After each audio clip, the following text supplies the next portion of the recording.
بہت ساری چیزوں کو خود بخود مشکل کر لیتے ہیں.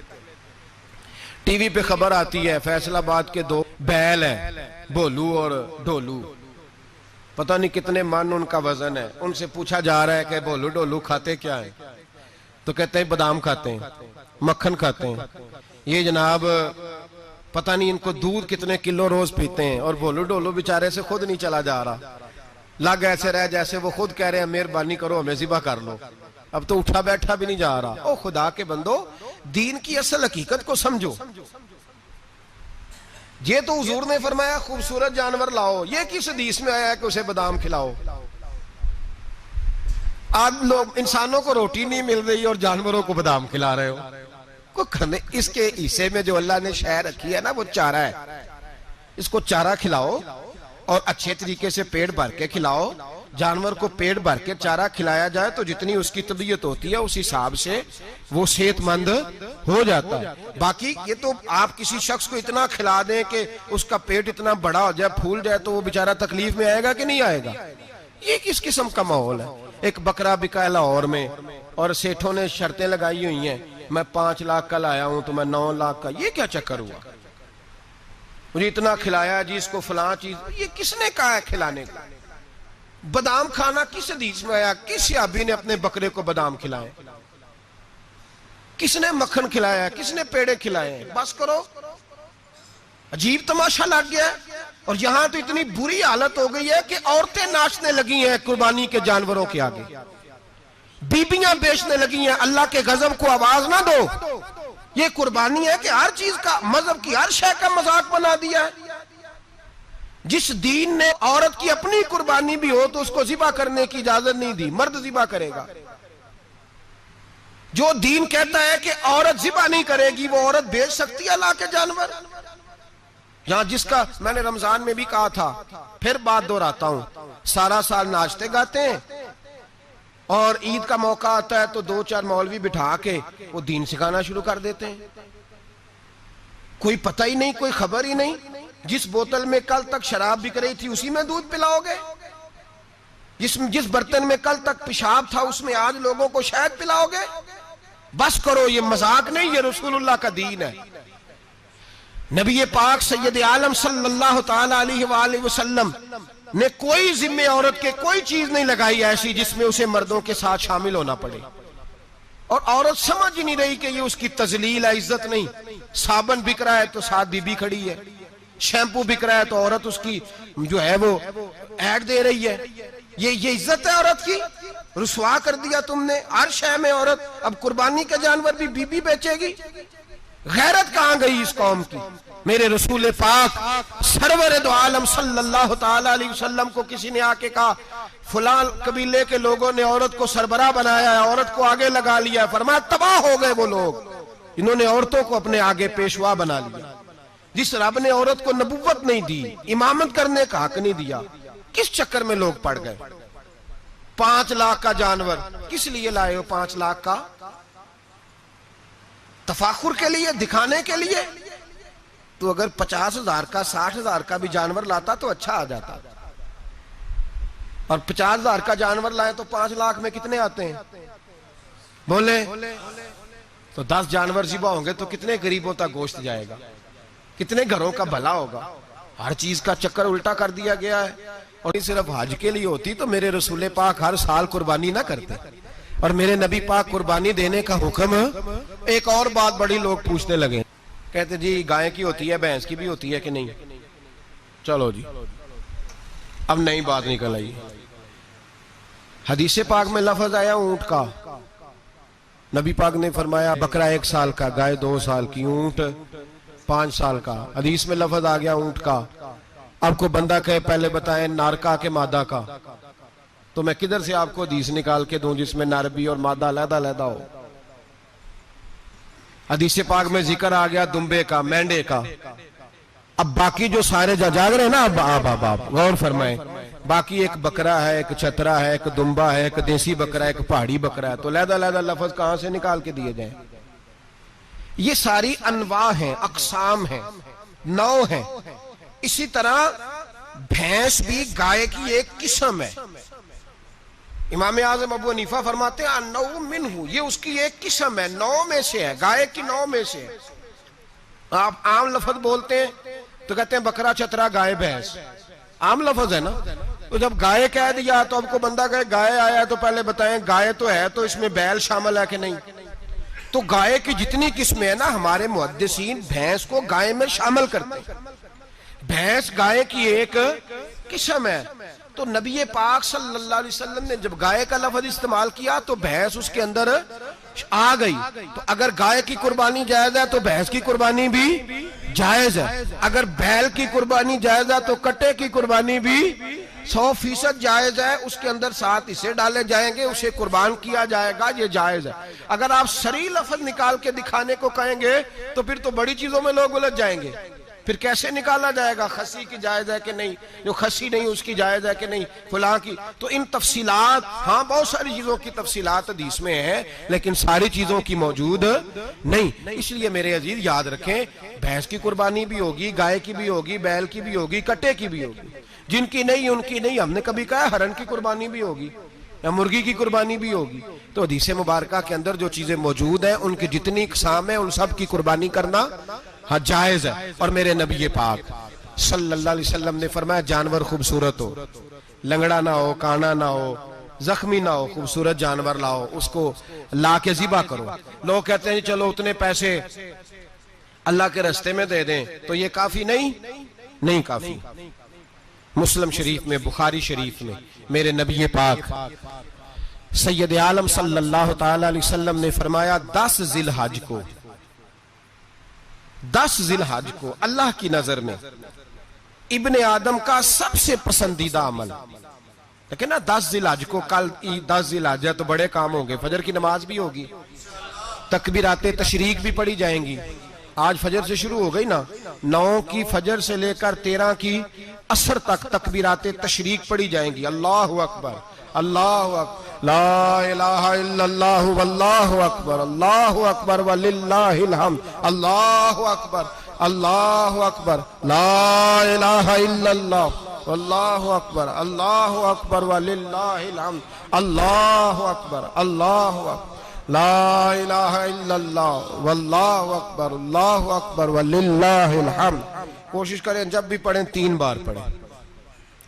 تکبیرات تشریق بھی پڑھی جائیں گی، فجر کی نماز بھی کل ہوگی، عید کی نماز بھی ہوگی، لوگ اور بھی کوئی ذکر اذکار کریں گے۔ لیکن میرے نبی پاک صلی اللہ علیہ وسلم نے فرمایا 10 ذی الحج کو اللہ کو اپنے بندے کا جو کام سب سے زیادہ پسند ہے وہ یہ ہے کہ وہ اللہ کے راستے میں جانور کا خون بہائے۔ حالانکہ نمازیں بھی ہیں، اذکار بھی ہیں، تکبیرات بھی ہیں، سارا کچھ ہے، پر اللہ کو سب سے زیادہ کیا پسند ہے؟ جانور کو قربان کرنا۔ یہ اللہ کو بڑے خوبصورت لفظ نبی پاک علیہ السلام نے فرمایا قربانی کا جانور قیامت کے دن اپنے سینگوں اور کھروں سمیت آئے گا، اور جس نے قربانی کی ہوگی اس کی بخشش کروا کے اسے جنت میں لے کر جائے گا۔ تو فرمایا ابن آدم کا سب سے پسندیدہ عمل یہ، سب سے پسندیدہ، کہ وہ 10 ذی الحج کو قربانی کریں، کوشش کریں خود ذبح کریں اپنا جانور۔ یہ حضور کی سنت ہے۔ یہ نہ ہو سکے تو نبی پاک صلی اللہ علیہ وسلم نے اپنے ہاتھوں سے ذبح کرنے لگے حضرت فاطمہ کا جانور، تو فرمایا فاطمہ ادھر آ کے اس کے پاس کھڑی ہو جاؤ، میں تمہارا جانور ذبح کرنے لگا ہوں۔ اپنے جانور کے پاس کھڑے ہوں۔ میرے جو بھائی ذبح کرنے کا کام کرتے ہیں نا، قصاب ہم کہتے ہیں، سارے قصاب نہیں ہوتے، بہت سارے لوگ یہ سعادت حاصل کرتے ہیں اور بڑے نیکی کا کام کرتے ہیں، اللہ انہیں بڑی بہترین جزا عطا فرمائے گا، بڑا خیر کا کام کرتے ہیں۔ لیکن چونکہ رش ہوتا ہے ایسے لوگوں کے پاس، تھوڑی جلدی بھی ہوتی ہے، پہلی تو کوشش کریں تکبیر خود ڈالیں، یہ نہیں ہو سکتا تو قریب کھڑے ہوں۔ ہمارے ہاں ایک رواج یہ بھی ہے کہ 2 بندے ہاتھ رکھتے ہیں، ذبح وہ کر رہا ہوتا ہے تو جس کی قربانی ہوتی ہے اس کو کہتے ہیں تو بھی ساتھ ہاتھ رکھ، ہوتا ہے نا جی بہت ساری جگہوں۔ اب حکم یہ ہے شریعت اسلامیہ کا کہ جب جانور ذبح کریں گے تو پڑھیں گے بسم اللہ اللہ، بسم اللہ اللہ۔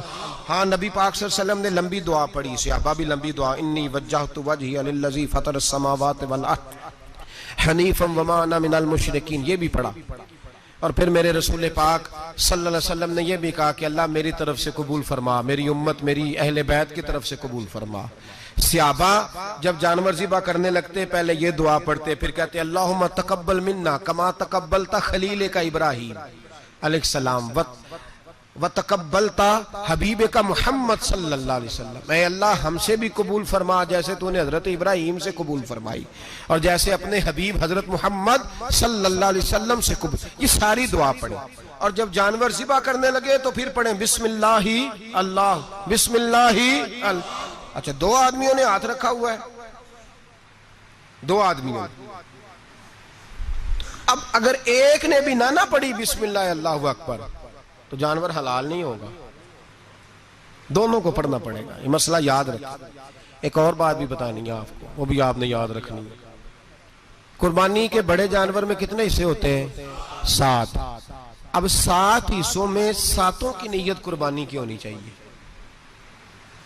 7 کی 6 حصے ڈال گئے، جو چلے تھوڑے سے زیادہ امیر لوگ نہیں تھے، نارمل تھے، انہوں نے 6 حصے ڈال لیے. 7واں امیر آدمی تھا، اس کو جا کے کہا یار ایک حصہ نہیں مل رہا تو چل تو نے تو 2-3 بکرے لیے ہوئے ہیں تو بھی شامل ہو جا.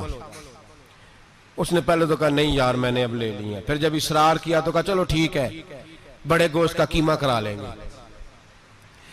تو اس طرح کرو ڈال لو میرا بھی حصہ.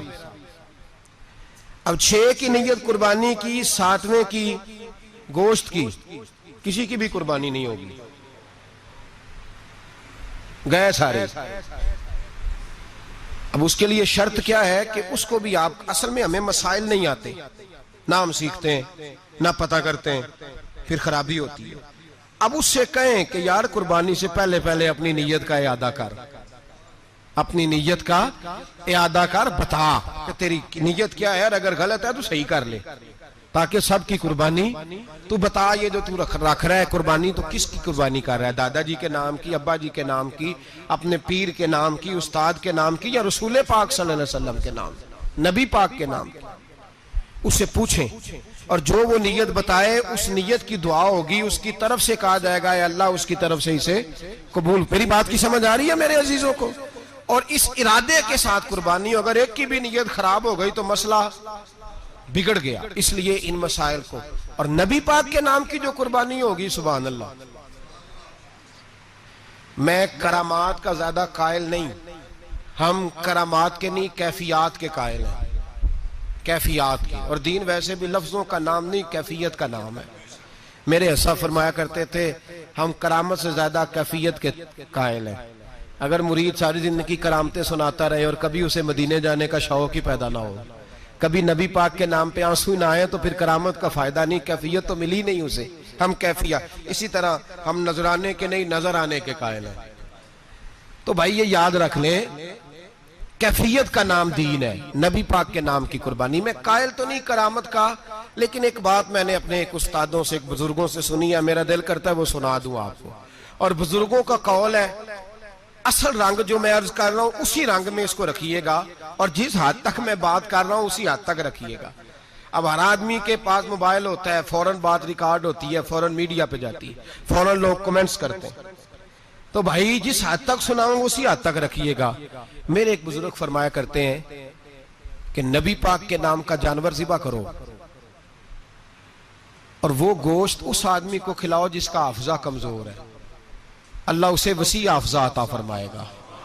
اور فرمایا کرتے کہ میرا تجربہ ہے نبی پاک کے نام کا جانور ذبح کرو، اور جس آدمی سے کوئی گناہ نہیں نہ چھوٹتا، کسی گناہوں میں الجھ گیا ہے، اسے وہ والا گوشت کھلاؤ، اللہ اس کے دل میں نور پیدا فرمائے گا اور گناہ سے نفرت ہو جائے گی اسے، جو نبی پاک کے نام کا جانور ہو. تو ہم جو سیکھنے والے لوگ ہوتے ہیں ہمارا دل کرتا ہے کہ چلو تھوڑا سا اپنی طرف سے بھی پوچھ لیں. تو میں نے کہا حضور اگر بیمار کو کھلا دیں تو فرمانے لگے کھلا دو، اللہ صحت دینے والا ہے، پر بیمار کے لیے دوائیاں بڑی ایجاد ہو گئی ہیں، گناہ گار کی دوائیاں نہیں ملتی. بیماروں کی دوائیاں بڑی ہیں، گناہ گاروں کی نہیں ملتی.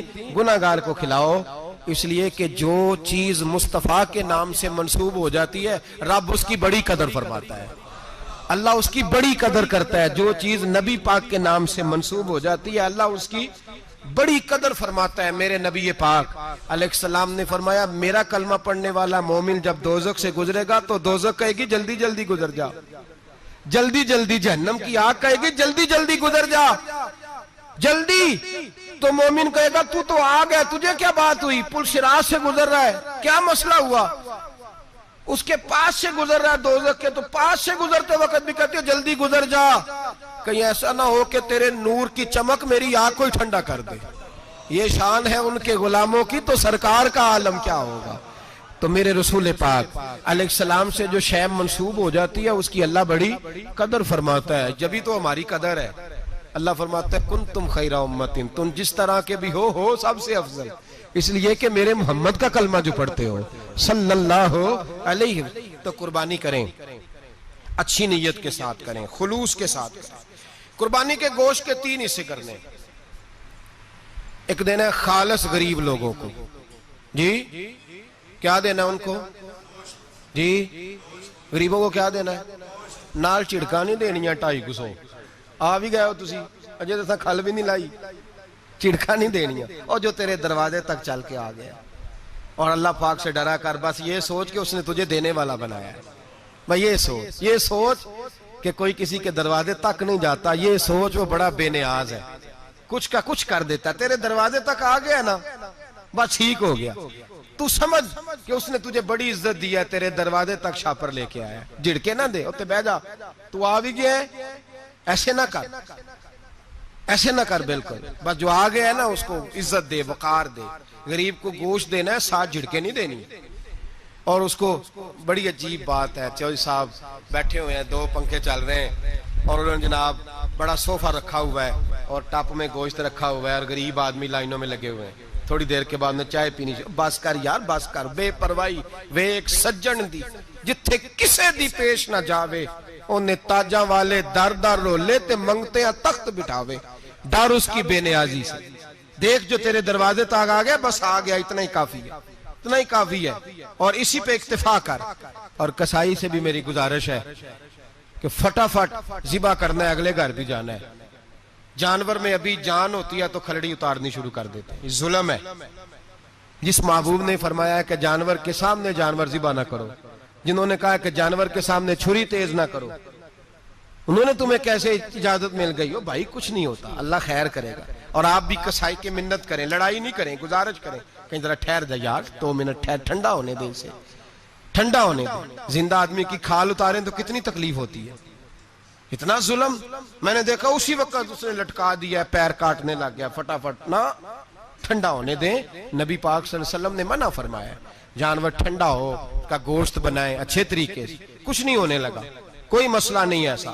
وہ جو ہمارے ہاں مشہور ہے نا، عید والے دن روزہ ہوتا ہے تو قربانی کے گوشت سے کھولنا ہے، روزہ کوئی نہیں ہوتا، بس اتنی بات ہے کہ اچھی بات ہے، مستحب ہے، اچھا فعل ہے کہ آپ سب سے پہلا کھانا قربانی کا گوشت ہی کھائیں۔ تو شوگر والے بیچارے کی شوگر لو ہوئی ہے، گوشت ملے گا 5 بجے، وہ تو مر جائے گا، تو کوئی ضروری نہیں، وہ کھانا کھائے جو گھر میں موجود ہے، ناشتہ وہ کرے، کوئی ایسی بات نہیں، گوشت بن جائے تو وہ کھا لے، کوئی روزہ نہیں، عید والے دن کوئی روزہ نہیں ہوتا، یوم عرفہ کا روزہ ہے، عید والے دن کا کوئی روزہ نہیں۔ بہرحال گوشت کے 3 حصے کریں، ایک خالص غریب آدمی کو، دوسرا رشتہ داروں کو، عزیزوں کو، پڑوسیوں کو، تیسرا گھر میں رکھیں، استعمال کریں، کھائیں۔ سارا گوشت گھر میں رکھنا بھی جائز ہے، اور سارا بانٹ دینا بھی۔ میں نے پچھلے جمعے بھی کہا تھا، پھر یاد کراتا ہوں، جو لوگ قربانی کرتے ہیں نا، وہ والے لوگ ہیں جن کے گھر میں آج بھی گوشت پکے گا۔ قربانی دینے والے وہ لوگ ہیں جو ہفتے میں ہر 3 دن گوشت کھاتے ہیں، پھل بھی کھاتے ہیں۔ تو آپ تو سارا سال کھا رہے ہیں، ہر جمعے والے دن 3 کلو بکرے کا گوشت آتا ہے، تو جو قربانی کا گوشت ہے وہ بانٹ دیں، سارا غریب کو دیں۔